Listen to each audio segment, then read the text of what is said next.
के बिंदुओं पे उठाया, इसलिए मैंने अधिक समय दिया।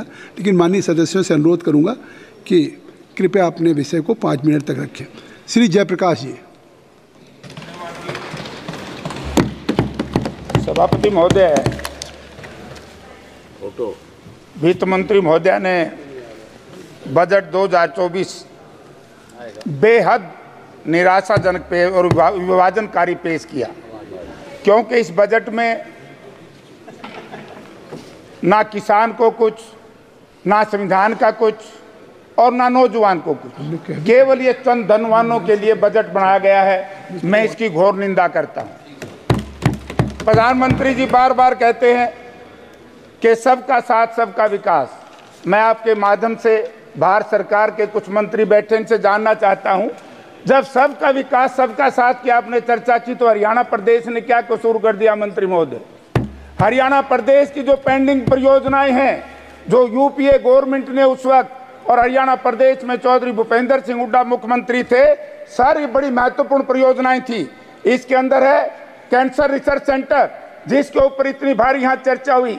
हरियाणा सरकार ने 300 एकड़ से भी ज्यादा जमीन भारत सरकार को दी, लेकिन भेदभाव की दृष्टि को देखते हुए, क्योंकि हरियाणा प्रदेश में कांग्रेस की सरकार थी, केंद्र में एनडीए सरकार थी, हमारा उस एम्स के प्रोजेक्ट को आधा कर दिया। 11 टावर और बनने थे, सारे बंद कर दिए। रिवाड़ी के एम्स को लेकर के पिछले 7 साल से ड्रामा किया जा रहा है, आज तक उसमें एक ईंट रखने से सिवाय दूसरा कुछ नहीं किया।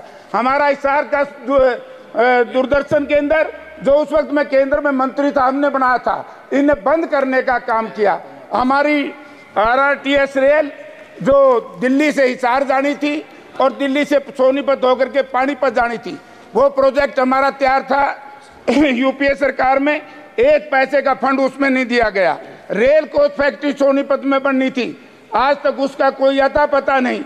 यानी कि मैं भारत सरकार के मंत्रियों से, भारत सरकार के माननीय प्रधानमंत्री जी अनुरोध करता हूं, हरियाणा प्रदेश इस देश का हिस्सा है या अलग है?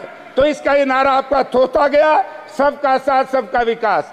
अब मैं चर्चा करूंगा सर 2-3 इश्यूज के ऊपर, क्योंकि एयरपोर्ट का मामला भी अभी हमारा दुराहिसार का, उसका यही पता नहीं, कार्गो बनेगा, इंटरनेशनल बनेगा, नेशनल बनेगा। 8 बार सर उसकी उद्घाटन हो चुका है, आज तो शिलान्यास हो चुका है, उद्घाटन उसका नहीं हुआ। 8 साल से केंद्र की सरकार हरियाणा प्रदेश और हिसार की जनता को भ्रमित करने का काम कर रही है। तो अंत में सर तीसरा सर, अब मैं बात करूंगा, मंत्री जी कल कह रहे थे एमएसपी के ऊपर हमने कोई वायदा नहीं किया। मैं आपके माध्यम से केंद्र सरकार के कृषि मंत्री जी से कहना चाहता हूं कि चिट्ठी है भारत सरकार कृषि व किसान मंत्रालय भारत सरकार।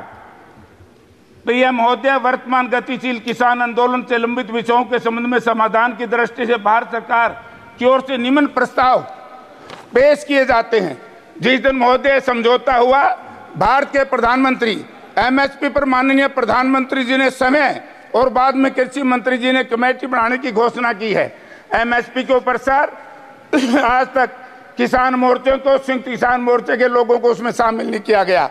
तीसरा एक मारा था एमएसपी को लेकर के बड़ी बेईमानी है। तीसरा एक दूसरा हमारा मुआवजा, प्रधानमंत्री जी की चिट्ठी है, कौन विश्वास करेगा? कौन माननीय प्रधानमंत्री जी की गारंटी को मानेगा? मुआवजे का जहां तक सवाल है, इसके लिए हरियाणा और यूपी सरकार ने सैद्धांतिक सहमति दे दी है। सर 3-3 महीने से किसान धरने पर बैठे हैं हिसार में, आज तक हमारे किसान का मुआवजा नहीं मिला। इसे किसान विरोधी सरकार और क्या हो सकती है? पिछले दिनों आप लोगों ने कहा कि हम एमएसपी की चर्चा मैं करना चाहूंगा। किसान के लिए है प्रधानमंत्री किसान योजना, इसमें 6,000 रुपये दिए सर, 6,000 एक साल के। 6,000 में जिस वक्त ये योजना लागू की गई, डीजल का भाव, किसान निधि 24 फरवरी 2019 को, उस वक्त डीजल का भाव था 65 रुपये प्रति लीटर। 200 लीटर डीजल भर करके उसमें आपने 6,000 रुपये तो वहीं पूरे कर दिए। आज भाव है 100 रुपये, उस वक्त था 65 रुपये। 2019 में भी 6,000 रुपये किसान निधि और आज 2024 में भी 6,000 रुपये किसान निधि। ये किसान के साथ बड़ा धोखा है। किसान को एमएसपी लागू कर दो, कि हम आपको 6,000 रुपये महीना दे देंगे, डीजल 2019 का लागू कर दो, 2014 का लागू कर दो। किसान के साथ आपने बहुत बड़ी बेईमानी की है।